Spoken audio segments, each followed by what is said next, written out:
Hello everyone, my elders and my youngers, we hope you are fine.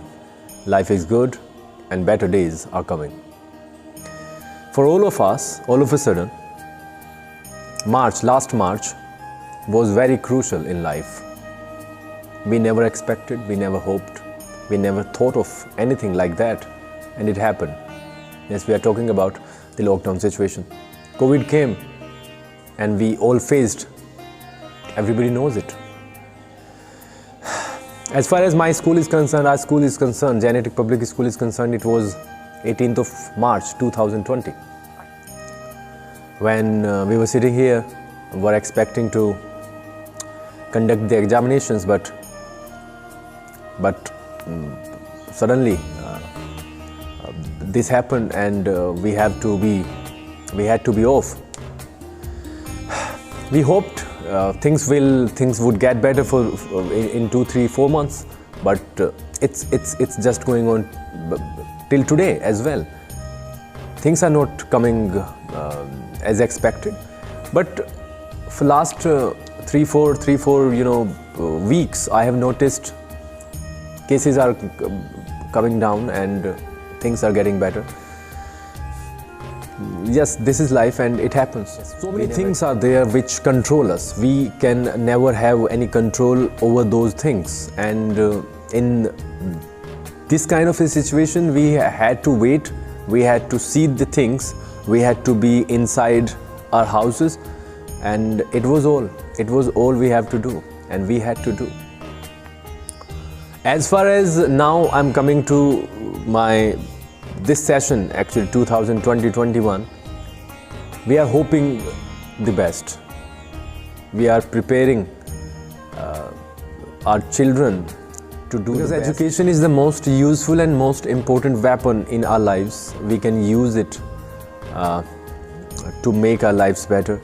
Everybody knows it, but a few people implement, and those few people can do anything in their lives.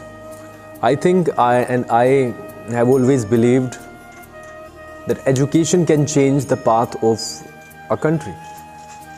Whenever and wherever we are going, this is the education that leads us. This is the education that takes us to the heights.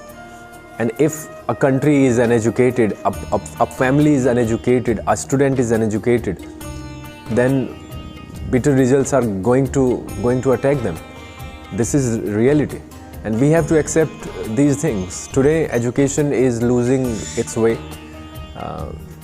We try our best to be the best. We try our best to contribute in the festival of education. We are here to impart. We are here to participate in such a nice work. I'm talking about imparting education, contributing education, distributing education. For day and night, we work hard. For day and night, we just think about our children, about our students, and results are going to come. We need support from you. We need support from a mother. We need support from a father. We need support from a brother. Because homework is very, very important. When we are a student, we are given homework, and homework decides where we are going. And a student needs to do it as fast as possible, as soon as possible. And if he is skipping, maybe he is going to face so many problems. And I just use maybe because destiny plays a role. But majority of the students face so many problems. We have to understand it. And we all have been in school. We all have faced problems in life, and we want the children should not face them. Because life is bitter for those who are careless. Thank you so much for the time. I hope and I believe better days are coming.